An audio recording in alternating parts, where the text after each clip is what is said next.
तो सत्ता की कवर स्टोरी शुरू करने से पहले हम आपको आज का सवाल बता देते हैं। आज ट्विटर पर हमने सवाल पूछा है कि बांग्लादेश में नवरात्र पर हिंदुओं के खिलाफ हिंसा में पाकिस्तान का हाथ है। इस सवाल का जवाब आप TV9 भारतवर्ष के ट्विटर हैंडल पर दे सकते हैं। हम आपकी राय शो के दौरान लगातार दिखाते रहेंगे। आज महानवमी है। आपके हमारे घरों में आज श्रद्धापूर्वक महानवमी की पूजा हुई, शक्ति की आराधना हुई। हमारे देश में वो व्यवस्था है जो हमें, आपको और देश के सभी नागरिकों को धार्मिक आज़ादी देती है।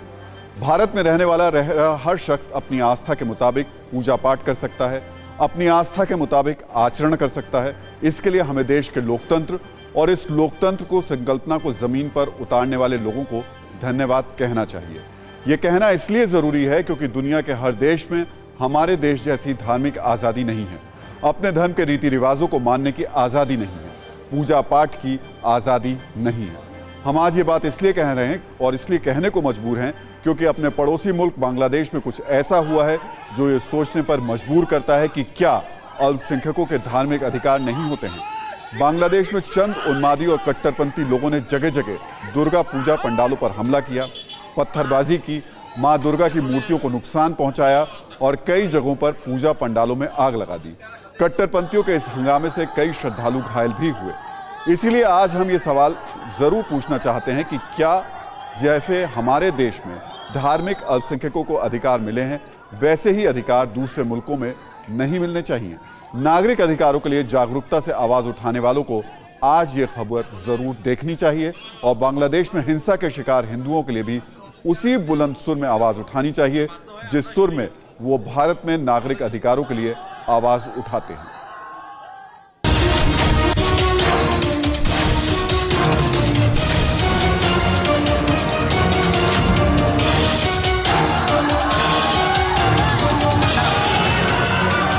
नवरात्र के दौरान बांग्लादेश के मंदिर में टूटी हुई मूर्तियां, मंदिर में मां दुर्गा के पंडाल में बिखरे सामान, मां दुर्गा के पंडाल में आगजनी, मां दुर्गा के पंडाल के पास पथराव। ये तस्वीरें खुद ब खुद बयां कर रही हैं बांग्लादेश में किस तरह हिंदुओं के खिलाफ साजिश हो रही है, बांग्लादेश में किस तरह मंदिरों को निशाना बनाया जा रहा है, बांग्लादेश में किस तरह अल्पसंख्यकों पर अत्याचार हो रहा है। नवरात्र के दौरान एक तरफ भक्त जहां मां दुर्गा की पूजा में लीन हैं, वहीं दूसरी ओर कट्टरपंथी अपने नापाक मंसूबों को अंजाम देने में जुटे हैं। रविवार को बांग्लादेश के चटगांव में जो हुआ वो बेहद शर्मनाक था। इस्लामी चरमपंथियों ने श्री शमशानेश्वर शिव विग्रह मंदिर पर हमला कर दिया, मंदिर में घुसकर मां दुर्गा की प्रतिमा को खंडित किया और तो और वहां मौजूद भक्तों पर हमला कर दिया, पंडाल के पास आगजनी की, जमकर बवाल मचाया। हिंदुओं के खिलाफ हिंसा पर बांग्लादेश में आक्रोश है। सैकड़ों की तादाद में लोग सड़कों पर उतरे, कट्टरपंथियों के खिलाफ सख्त से सख्त कार्रवाई की मांग की। ये पहला मौका नहीं है कि बांग्लादेश में हिंदुओं को टारगेट किया गया है। नवरात्र के ही दौरान 11 अक्टूबर को बांग्लादेश की राजधानी ढाका में बर्बरता की गई, मूर्तियों को तोड़ा गया। वहीं 12 अक्टूबर को चित्तगोंग में मंदिर में तोड़फोड़ की गई। अगस्त में 4 हिंदू मंदिरों में तोड़फोड़ की गई थी। अगस्त में ही 50 से ज्यादा हिंदुओं के घर पर भी हमले हो चुके हैं। सवाल है, आखिर बांग्लादेश में हिंदुओं के खिलाफ पाकिस्तान जैसी साजिश कौन कर रहा है? क्या पाकिस्तान की मदद से बांग्लादेश में हिंदुओं पर हमले हो रहे हैं?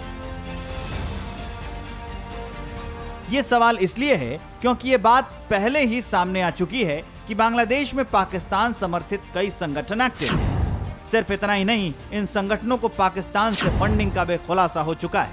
इसी साल मार्च में पीएम मोदी के बांग्लादेश दौरे के पहले कट्टरवादी संगठन हिजाफत-ए-इस्लाम के कार्यकर्ताओं ने हिंसक वारदात को अंजाम दिया था, जिसमें 13 लोगों की मौत हुई थी। सूत्रों के मुताबिक कट्टरवादी नेता जुनैद बाबू नगरी ने नवंबर 2020 में हिफाजत-ए-इस्लाम की कमान संभाली थी, जिसका मकसद बांग्लादेश में सांप्रदायिक सौहार्द को बिगाड़ना है। जुनैद ने पाकिस्तान के जामिया उलूम इस्लामिया में 4 साल तक पढ़ाई की थी।